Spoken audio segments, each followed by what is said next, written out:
So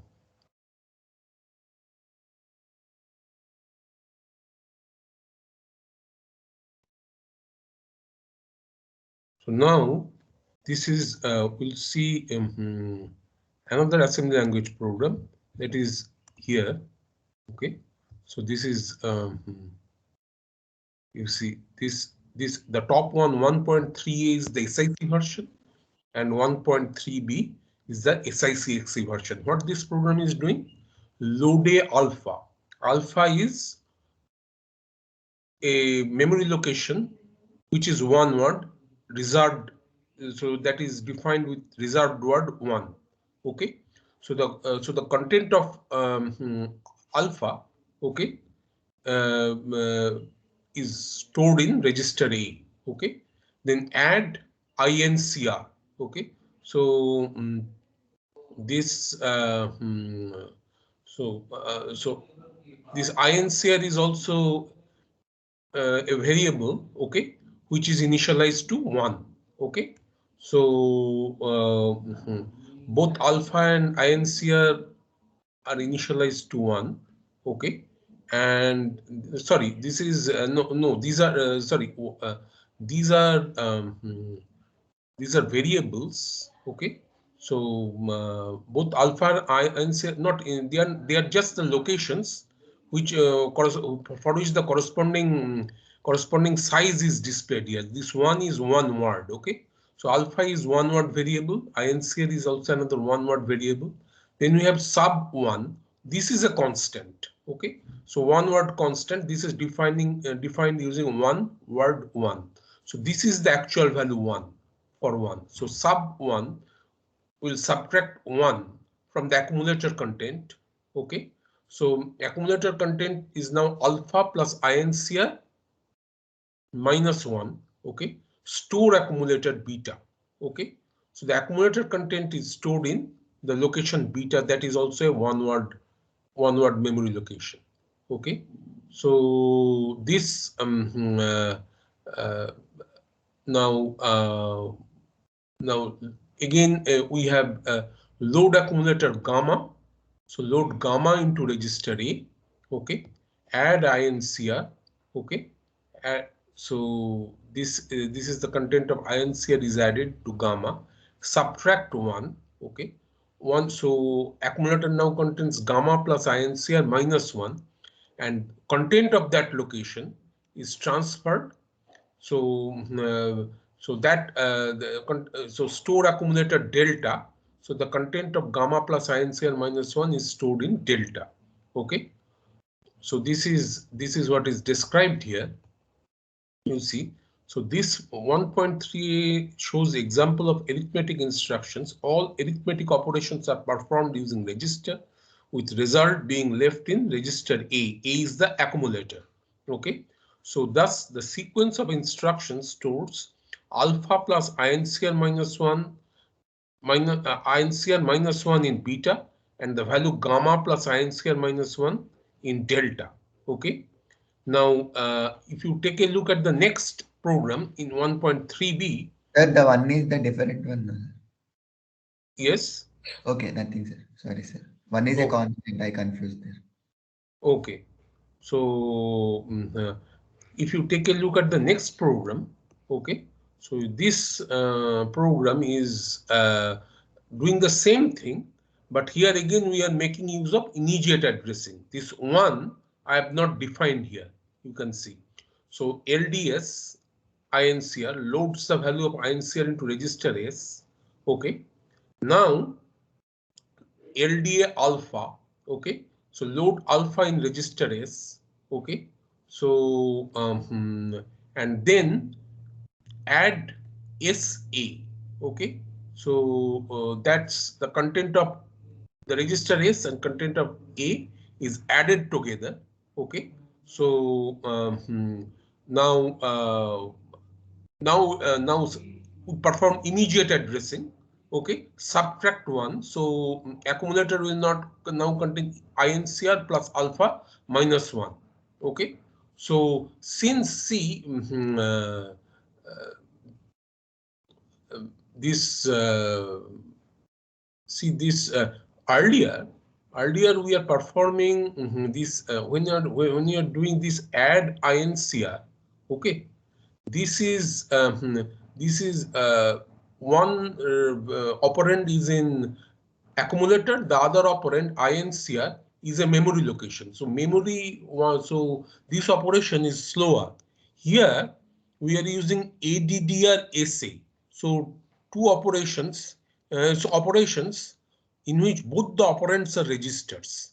That would make this program more efficient. Not only it make use of immediate addressing, but also since these both S and A are registers, this assembly language program is more efficient than the SIC version because SIC is exploiting the rich addressing mode and instruction set of SICXC machine.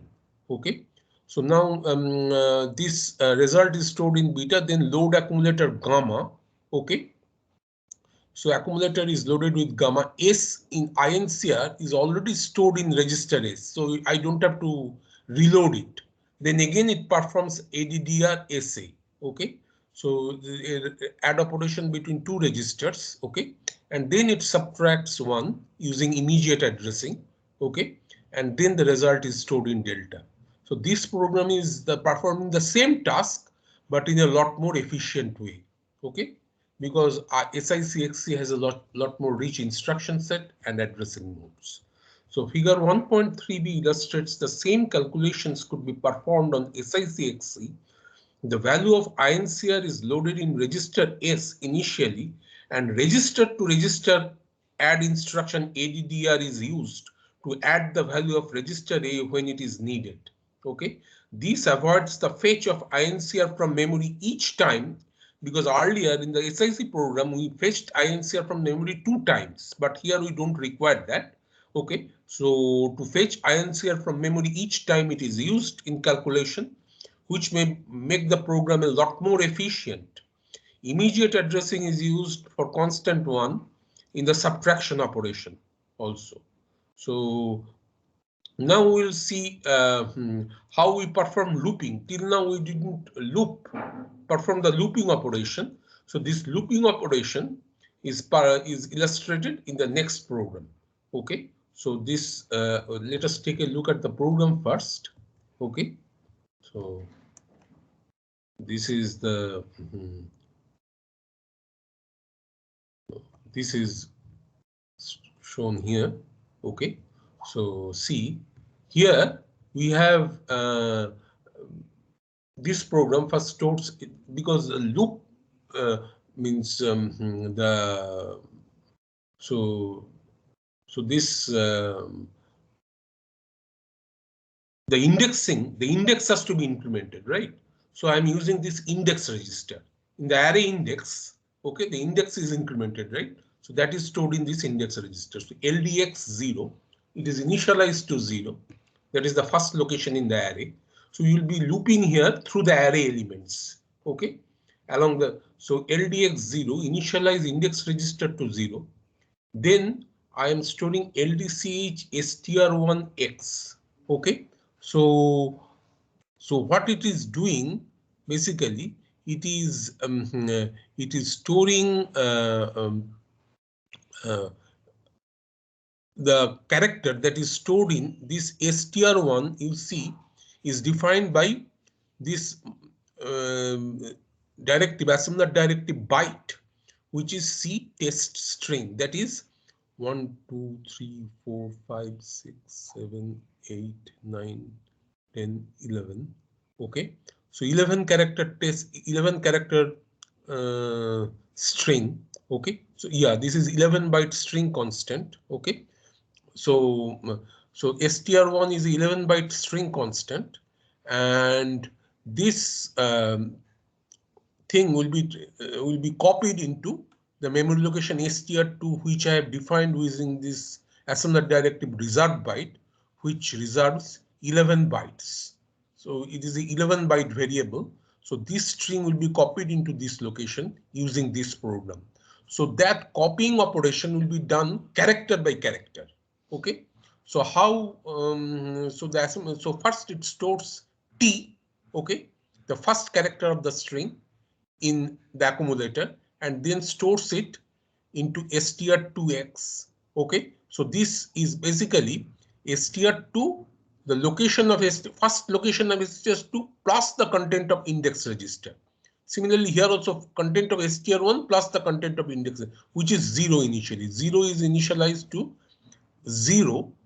Actually, using this assembler directive word 0 and 11 is initialized to actual 11, decimal digit 11, using this assembler directive word. Okay, so since this is a 11 word string, 11 character string, I'd loop 11 times. Okay, so this is transferring the first character.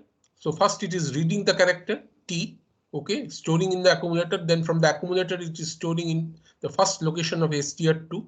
Okay, then it will it is TIX. Okay, it will first increment the index register and compare the result to 11. Okay, so if it is less than 11, the condition code is set such that, so if it is less than 11, it will loop and it will move to this statement level. So JLT, jump less than. Okay, so if the content of the index register is less than 11, so the condition code will be set accordingly, and in this instruction the condition code will be tested. So if it is a less than condition code, so it will loop back into this statement with this statement level move ch. Otherwise, it will come out of the loop. Okay, so this is this assembly language program is performing the operation. It is looping 11 times, transferring the content of this str1 character by character into str2, which is index. Both indexing operation is done by the index register X. Okay, so let us go back and see looping and indexing operations are illustrated in this program, that is we just saw. Figure 1.4a shows a loop that copies 11 byte character string to another. The index register X is initialized to 0 before the loop begins. Thus, during the first execution of the loop, the target address for the LDCH instruction will be the address of the first byte of str1. Okay. Similarly, STCH instruction will store the character being copied into the first byte of str2. Okay. The next instruction TIX, okay, so performs two functions. First, it adds 1 to the value of index register X, and then it compares the new value of the register X to the value of the operand. Okay, in this case, the constant 11. The condition code is set to indicate the result of the comparison. The JLT instruction jumps if the condition code is set to less than. Thus, JLT causes a jump back to the beginning of the loop if the new variable in the register X is less than 11. During the second execution of the loop, okay, the register X will contain, in the means when it is this is the first execution, register X contains 0. In the second execution, so T was transferred. The register X will contain 1. The target address of LDCH instruction will be the second byte of str1, and the target address of STCH will be the second byte of str2. The TIX instruction will add 1 again to the value of register X, and the loop will continue in this way until all 11 bytes have been copied from str1 to str2. Notice that after TIX instruction is executed, the value of X is equal to the number of bytes that have already been copied. Okay, so when when X is 11, the entire string is copied after after TIX. Okay, so now we'll take a look at the next, and this was SIC version of the program. We'll take a look at the SIC XC version of the program. So there we don't have to define this constant 0 and 11 using this assembler directive word 0 word 0 11 word 11. Rather, we are making use of immediate addressing. Okay, So we'll store in the T register LDT, the constant 11, initialize T to 11, LDX, okay, using immediate addressing again, I'll initialize the index register to 0, okay. Then this is the loop, okay. So here the first two instructions are same, LDCH str1x, okay, load character A from str1 into register A, okay, that is indexed by x. str1, look, the address of these two variables are defined by the assembler directive byte and resb reserve byte, okay. str1 is again here a 11 byte string constant and str2 is a 11 byte variable, okay. These two are required here also. These to have to be defined using these assembler directives, okay. But so this is performing the transfer byte by byte. LDCH transforms the first byte because x is 0, and from str10 to accumulator, and then stores from accumulator to str20. Then this instruction is bit different, TIX, and here I am using TIXR, okay. That is a bit different. We will see. Add 1 to index and compare the result to 11, okay. So this see this the thing is, here I have stored this 11 in a register. Here this TIX is performing this comparison with a value stored in memory location. But here it is a register to register comparison because I have stored this value 11 using immediate addressing using T register already. So TIX at T, add 1 to index register and the compares the result to 11. 11 is stored actually in T. Okay, if it is less than this instruction is same, it will jump to this statement table move ch. If the condition code is less than, it will jump to move ch, otherwise it will come out of the loop. Okay, so this is a program that is illustrating the use of a loop in transferring the content of an array, which is a character string, okay, byte by byte. Okay, so this program shows the same loop. It might have been written for it, so it is written for SICXC. The main difference is that the use of TIXR.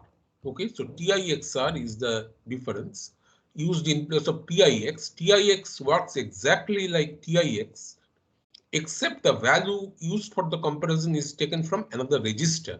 So T, it is already stored in the register T, so that makes the comparison much more efficient. Okay, so so here it is stored in the register T. In this case, the register T, not from memory.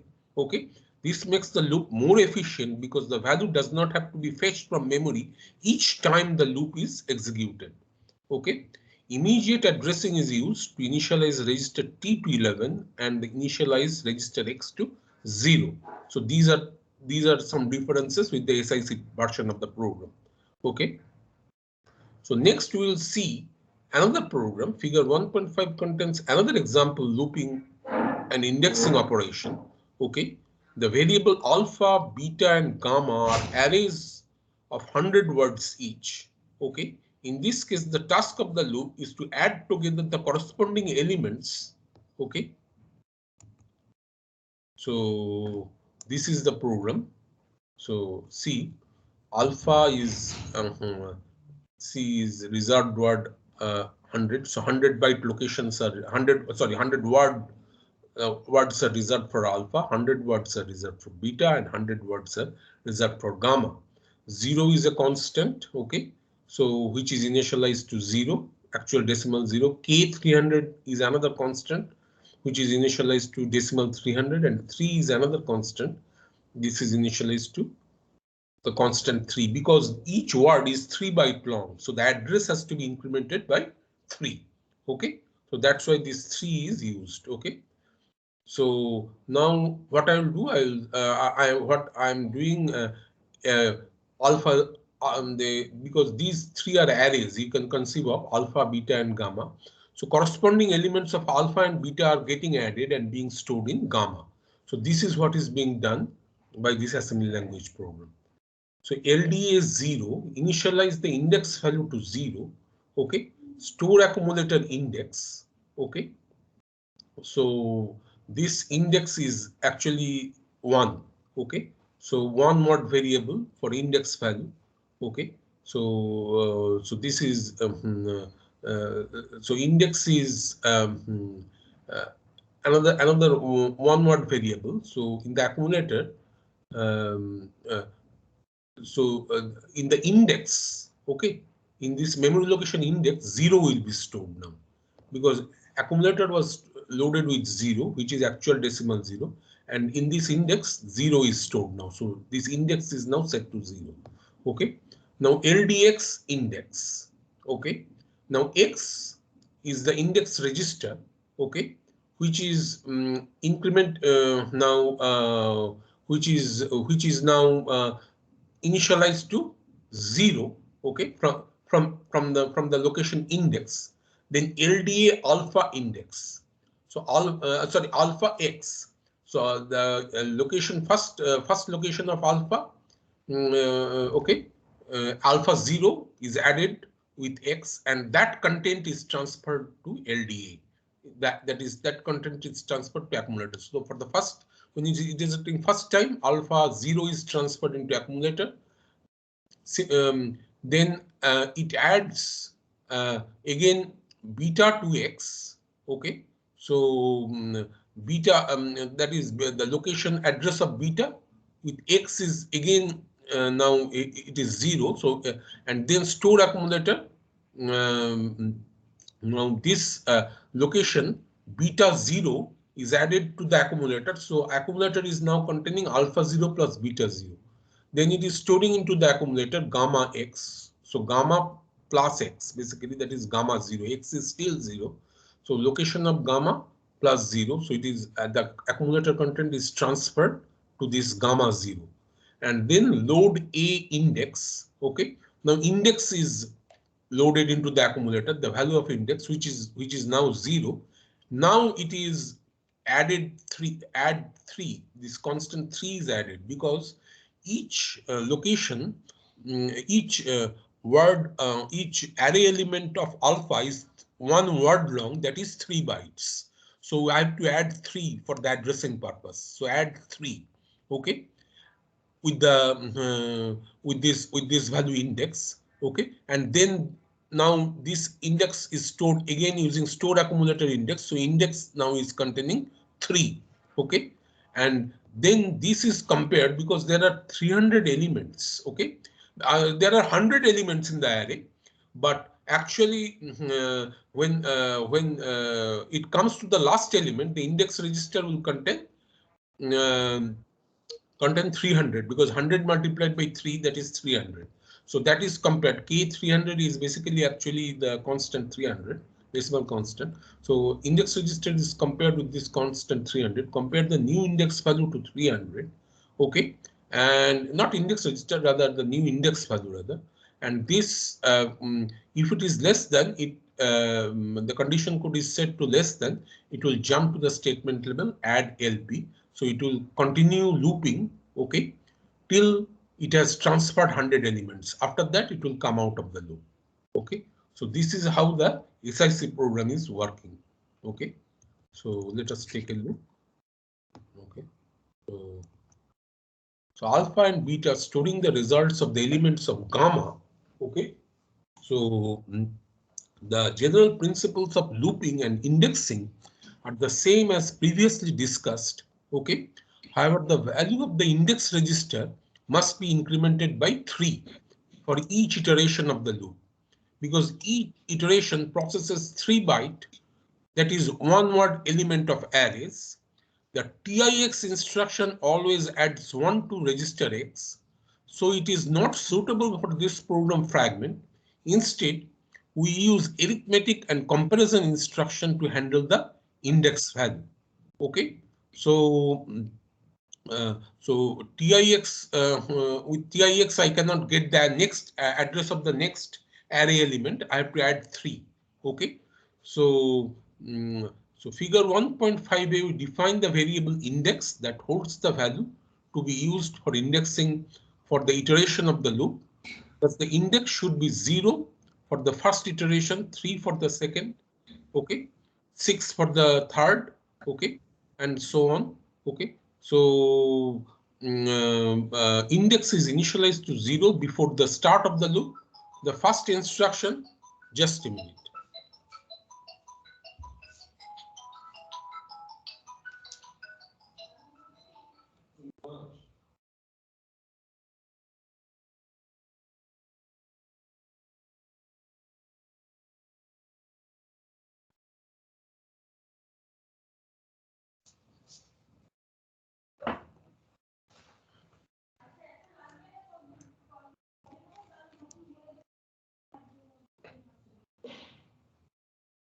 So,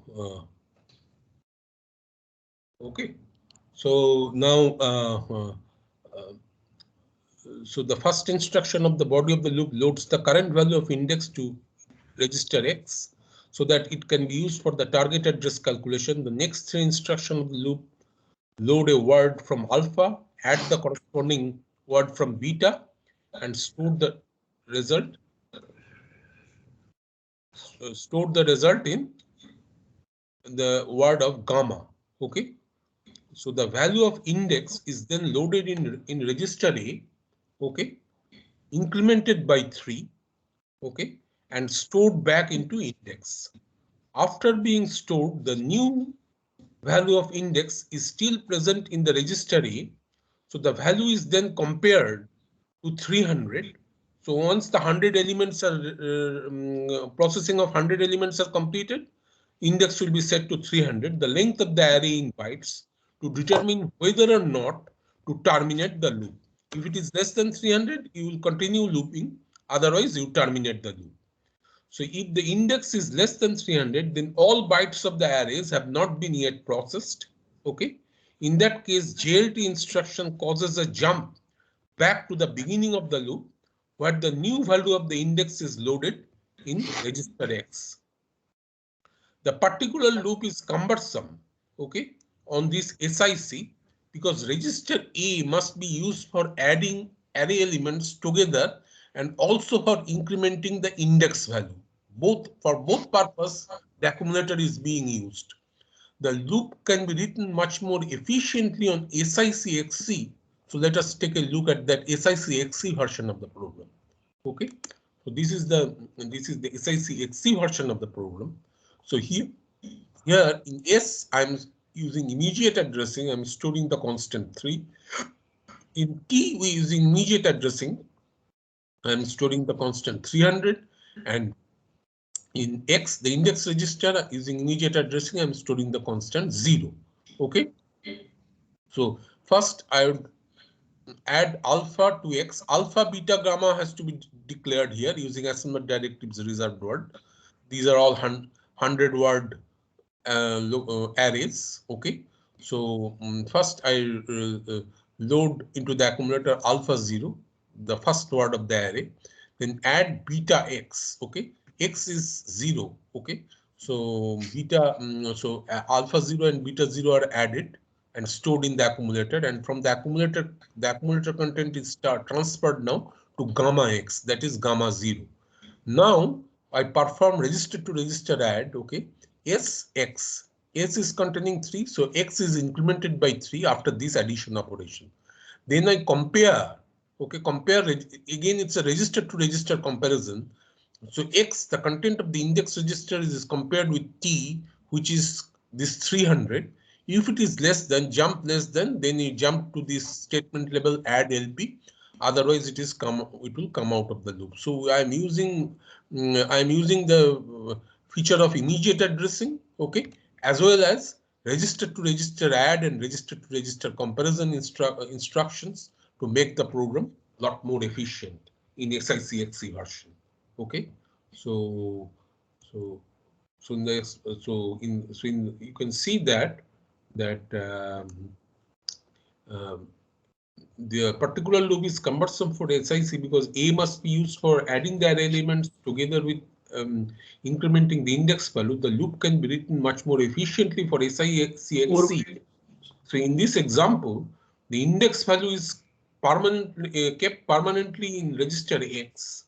The amount by which to increment the value index value 3 is kept in register S. Okay, And register to register ADDR instruction, okay, is used to add this increment to register X.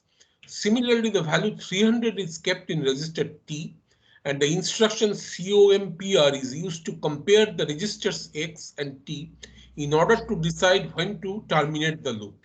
Okay. So figure 1.6 shows simple example of input and output on SIC. Okay. So this so this this is another program which will, so we have seen some programs in which we have performed data transfer. We have performed transfer of copying. We have seen copying of character strings. We have seen addition of corresponding array elements. Okay, we have seen some assembly language programs. Now we will see a program which will perform input-output operation. Basically, the input-output operation in both SIC and SIC-XC will be performed using operation called polling. Okay, so it will poll some condition, poll each device whether it is ready or not, the condition code of each device, and if it is ready, the data transfer will take place. Otherwise, it will perform a what we call busy waiting. Okay, so it's so figure 1.6 shows a simple example of input output on SIC. So this is, let us take a look at that program. So in loop, so it will perform TD. TD is test input device indiv. Okay, indiv is byte XF1 input device number. So this is defined by this assembler directive byte, okay, corresponding to F1, okay. So it will test this input device, okay. Now, if it is ready, then the condition code will be set to less than. Otherwise, if it is set to equal to, that means it is not ready, okay. So it will keep on looping JEQ in loop until the device is ready.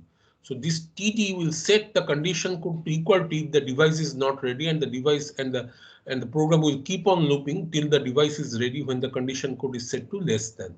Okay, so here we are performing this polling operation, which we call as busy waiting. Okay, then once the device is ready, I use this RD instruction to perform the data transfer, read 1 byte into register A.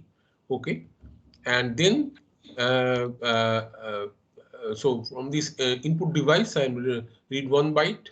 Okay, and that byte is stored in accumulator. Now in the STCH will transfer the content of the accumulator to the location data, which is 1 byte variable, which is declared using this assembler directive reserve byte. Okay, so this stores byte that was read earlier. Okay, so this is the input operation. The output operation is similar. Okay, so here also it will test the output device. Output device number is 05. Okay, it is defined by this assembler directive byte. Okay, so again the condition code, if it is equal, the device is not ready, it will keep on looping, and so this polling operation is done here. If once it is ready, the condition code is set to less than, and it will load the content of the accumulator, okay, to this location data for the read operation. First, first you have to perform the data transfer the other way. So the content of the accumulator is stored in the memory location data, okay, which is 1 byte variable, and WD out device, it writes 1 byte to the output device. Okay, so this performs the write operation to the output device. Okay, so this is the SIC version of the program. Okay, so this also works for SIC-XC also. Okay, the more advanced and input-output facilities, though they are available on SIC-XC, such as I/O channels, interrupts. Okay, but this program works both fine for SIC and SIC-XC. The program fragments reads 1 byte of data from the device F1 and copies into the output device 05. Okay, the actual input of data is performed using RD instruction. The operand for the RD is a byte in the memory that contains the hexadecimal code for the input device. Okay, in this case F1. Okay, executing RD instructions transfer 1 byte of data from this device into the rightmost byte of the register A. Okay, if the input device is character oriented, for example keyboard, the value is placed in register A is the ASCII code for the character that was read. Okay, and before the RD can be executed, however, the input device must be ready to transmit the data. That's what the polling operation tests that thing actually. So for example, if the input device is a keyboard, the operator must be typed. Okay, must have typed a character. Okay, the program checks for this by doing the TD, okay, the test device instruction. When TD is executed, the status of the address device is tested and the condition code is set to indicate the result of this test.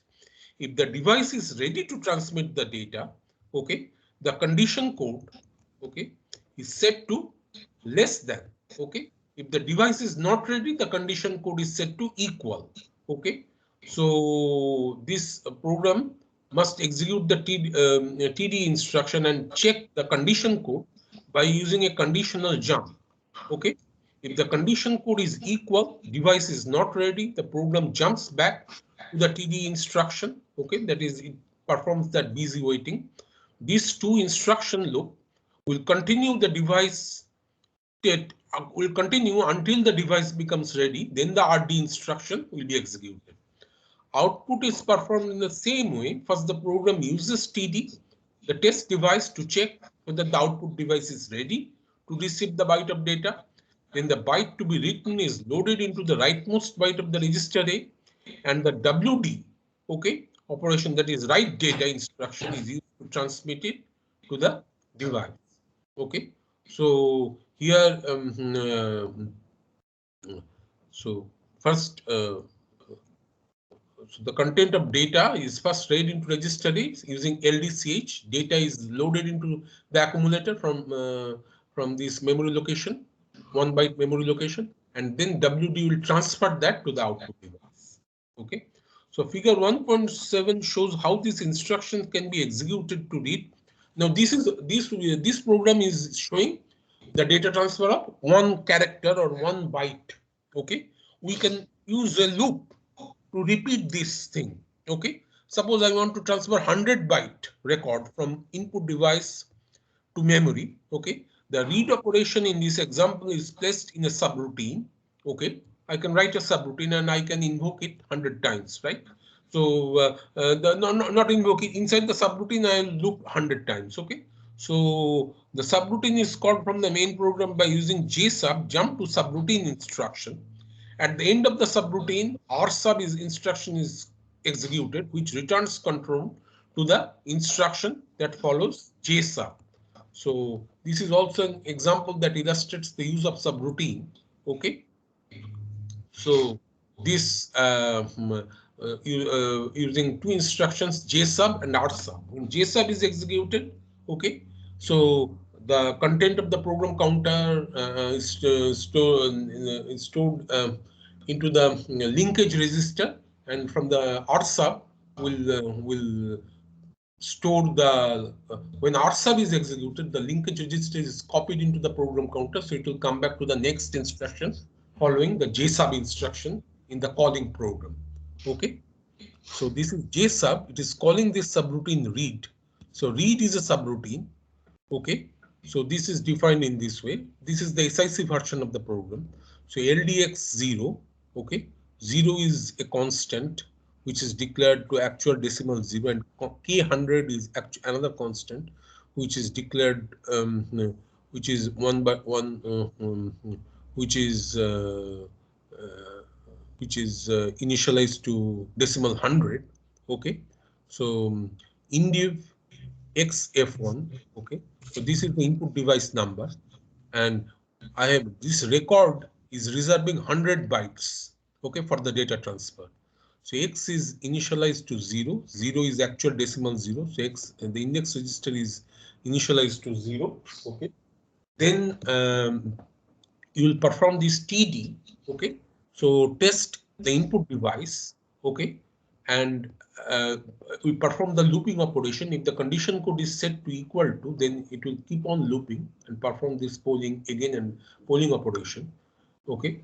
And once the condition code is set to less than, it will come out of the loop and it will perform this RD in device. So it will read from the input device into the accumulator, then it will store that character into record indexed by records, that is index register is now 0. Okay, so it is record 0, the first byte. Okay, the character is stored. Then it will perform TIX. X will be incremented by 1 and compared with 100. If it is less than 100, the condition code will be set accordingly, and the next JLT instruction, jump less than, will jump to the R loop. Okay, the statement level R loop, and the loop will continue. Okay, if it is equal to 100, okay, then it will come out of the loop, okay, and execute this R sub instruction. Okay, that is load the content of the linkage register into program counter and start executing the program that is following the J sub instruction.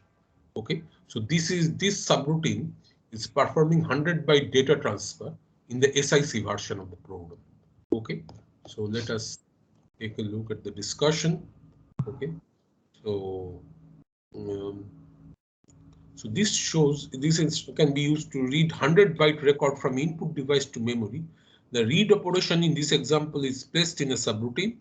The subroutine is called from the main program by using JSUB instruction. At the end of the subroutine, RSUB instruction, which returns control to the instruction following JSUB.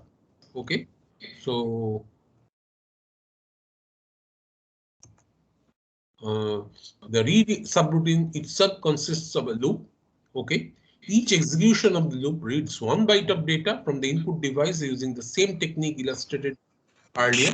The bytes of data that are read and stored in 100 byte buffer, that area labeled record. The indexing and looping techniques that are used in storing characters in this buffer are essentially same as shown in this character means in this when we transferred that character test string 11 byte character, it is done what was done in the same way.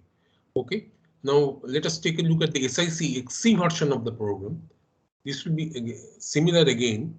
Okay, so this is the read subroutine, but here we are making use of this immediate addressing. So X is, instead of defining these variables 0 and K100 using assembler directives, I am directly storing X0 using immediate addressing T200. Okay, so I'll perform this comparison, register to register comparison. So T is stored to 100 instead of comparing with 100 which is stored in the memory location. I stored this 100 in the register T. Then this performs the looping operation. Okay, TD in device JEQ R loop.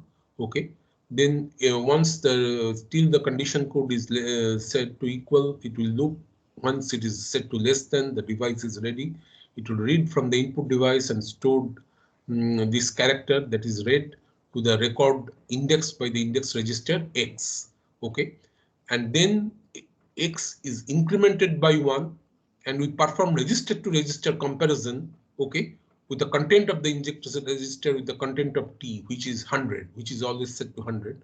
If it is less than, the condition code is set accordingly, and JLT will jump back to the R loop. Otherwise, if it is equal to, it will come out of the R loop. It will execute this return R sub instruction, return from subroutine instruction. Okay, and it will exit from the subroutine. Okay, and the content of the linkage register will be stored in the program counter, and it will start executing accordingly. Okay, so so you can see that this 1.7b shows the same read subroutine as it might be written earlier for SICXC. The main difference is the use of immediate addressing and TIXR instruction that was illustrated earlier also. Okay. Now we will see in practice, we encounter two different types of machines. Okay, I will briefly describe these two types of machines that you frequently encounter. The the basic architecture. Okay, so this first is the traditional CISC machines. Okay, which is the complex instruction set computer. So there are two versions. One is RISC version and another is CISC version. RISC is reduced instruction set computer and CISC is the complex instruction set computer. Okay, so I will describe the VAX architecture. Okay, so the machines described in this section are classified as complex instruction set computer, CISC. CISC machines have relatively large and complicated instruction set, several different instruction formats and lengths, many different addressing modes. Thus, the implementation of such an architecture in hardware tends to be complex. You may want to compare the examples in the section with the reduced instruction set computer RISC. Okay, so we'll see the comparison of RISC versus CISC, the pros and cons. Okay, so so the VAX architecture, which is based on CISC. Okay, the VAX family of computers was introduced by Digital Equipment Corporation. The VAX architecture was designed for compatibility with PDP-11 machines.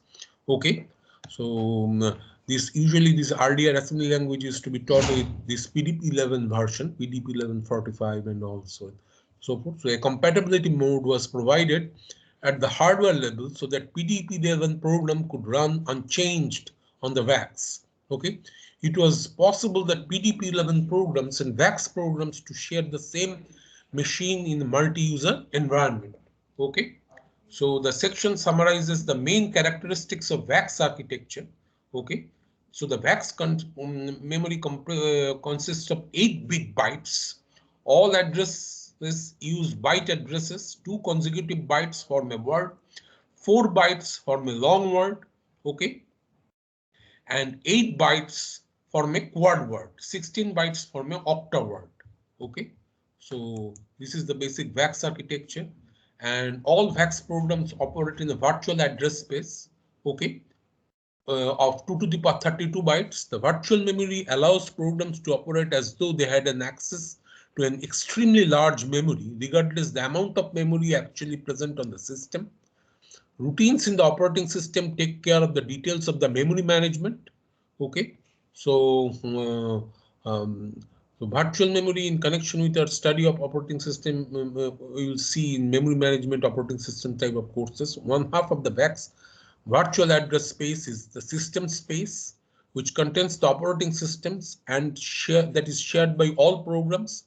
The other half of the address space is called process space and is defined separately for each program. A part of the process space contains stacks that are available to the program. Okay, special registers and machine instructions aid in the use of these stacks. Okay, so there are 16 general purpose registers on VAX. Okay, so so this so these are denoted from R0 through R15.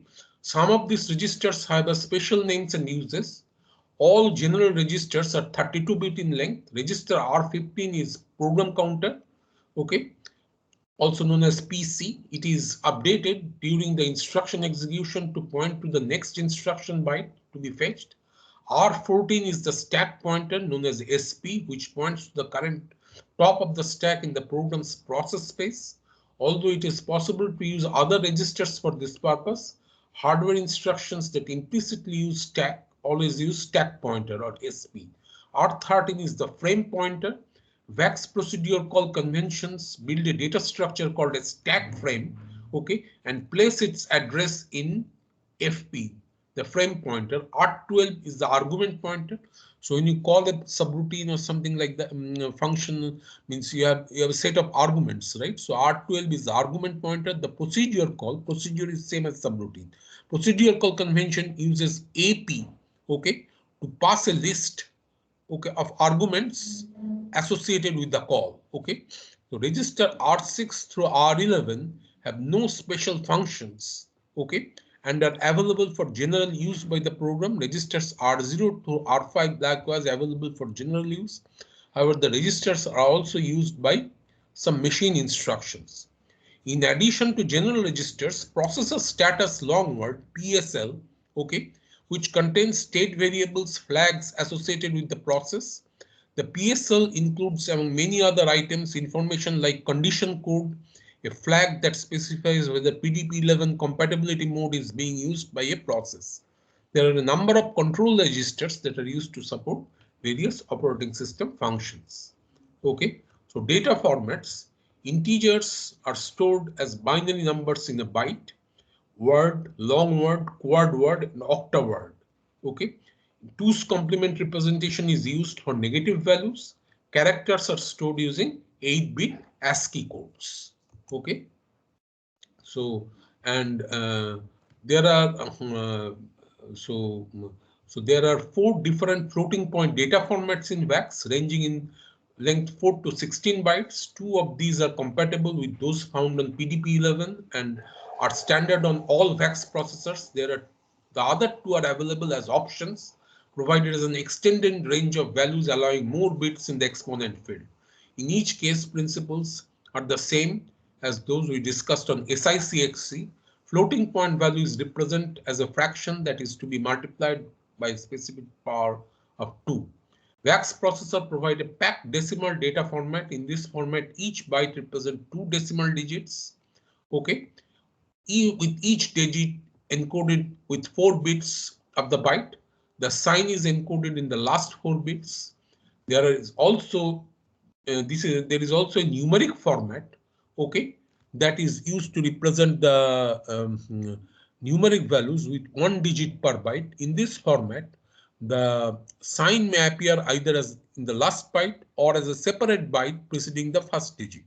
The 2 variations called trailing numeric and leading separate numeric. VAX also supports queues, variable length strings, okay. Data structures such as these can of course be implemented on any machine. However, VAX provides direct hardware support for them, okay. There are single machine instructions that insert and remove entries in queues, perform variety of operations on bit strings.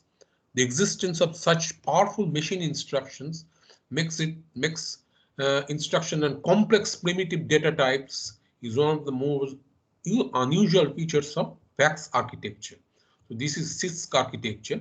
So instruction formats, as you can see, VAX machine instructions use variable length instruction format.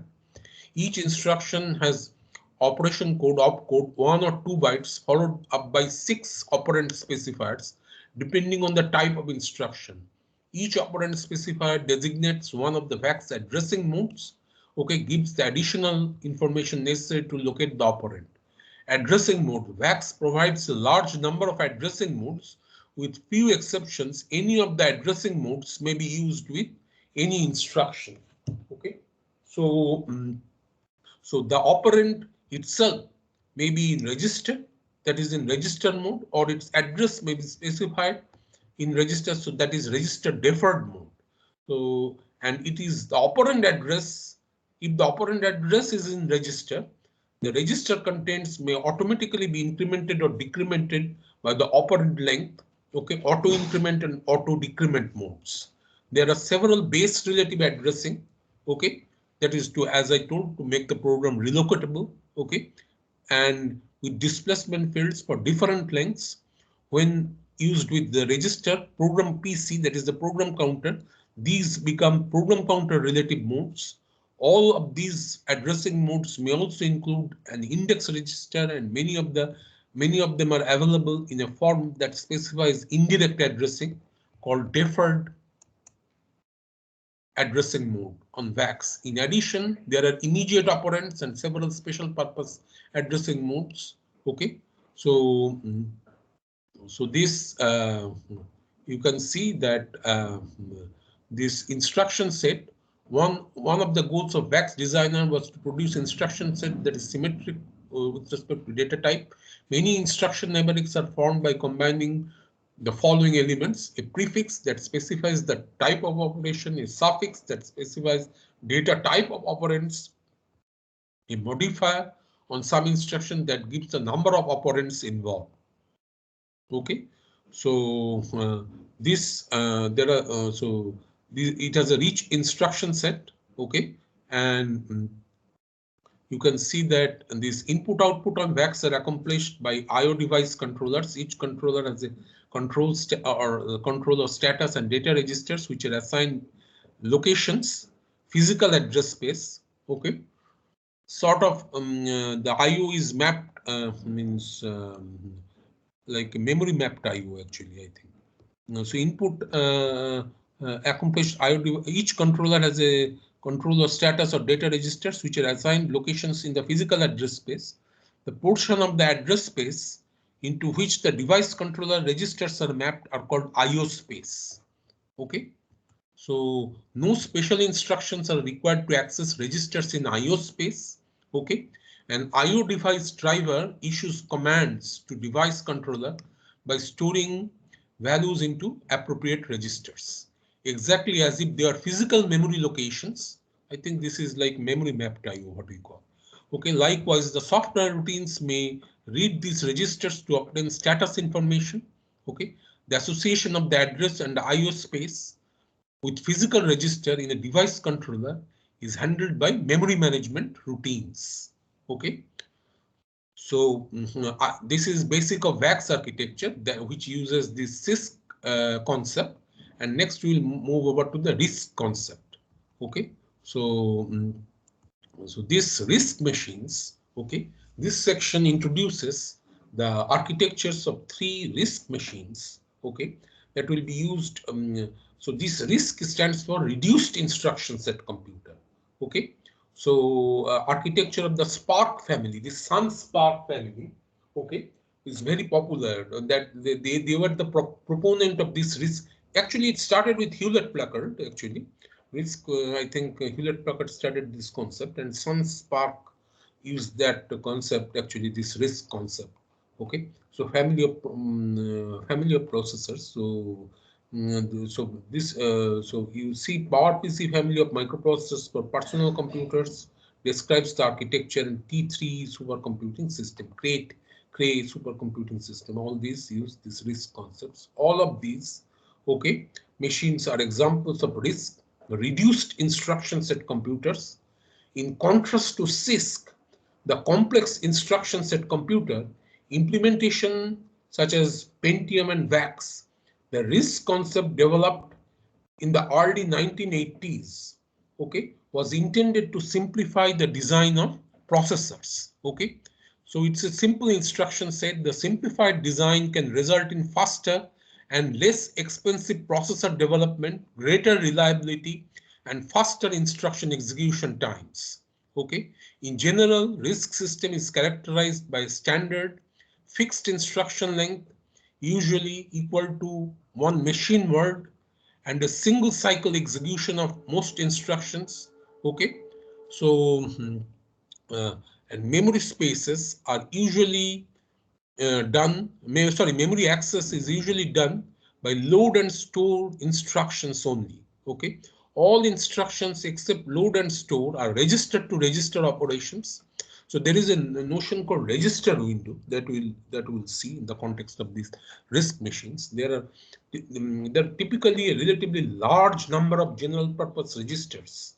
Okay, the number of machine instructions, instruction formats, and addressing modes are relatively small. Okay, so this is because of these fixed length instructions. Means this instruction actually is each instruction is usually breaks up into some micro instructions: fetch, decode, execute, and so on and so forth.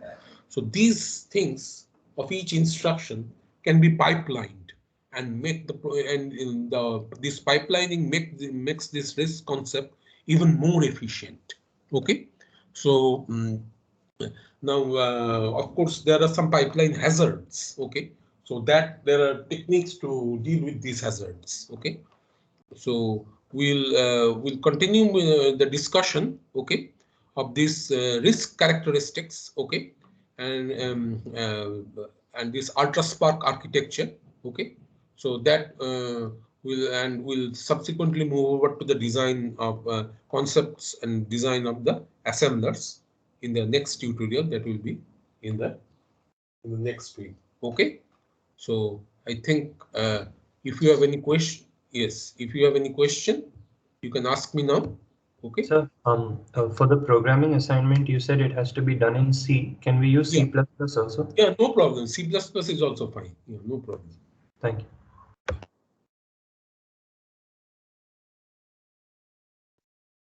you. If you have any question, you can ask me. If you have any doubt. Otherwise, you can always send emails to me. Okay, I'll try to respond them if you face any difficulty in the implementation. Okay, and uh, uh, also if you want to communicate with the TAs also, you can do that. Okay, so that is up to you. Okay, so and if you if you don't have any other question. Excuse me, sir. Yeah. Sir, is SIC reduced instruction set or a complex instruction set? I mean, what is SI, it more similar to? SIC is a hypothetical machine. Okay, so it's it has I'd rather means it's you can means if you want to conceive it, SIC would be a reduced instruction set. Okay, means in contrast, perhaps you can because it has a very limited number of instructions, it can be easily means implemented. But only thing is because of the limited number of registers, okay, means register to register operation, which is the concept of RISC, is not possible actually. Means, but because in RISC you have a large number of registers, perform register to register operation.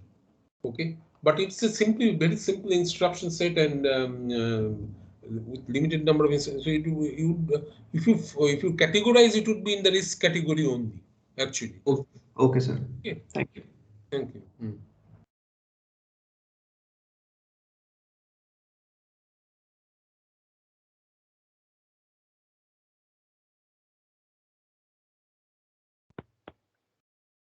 Sir, what will be the attendance policy for these tutorials?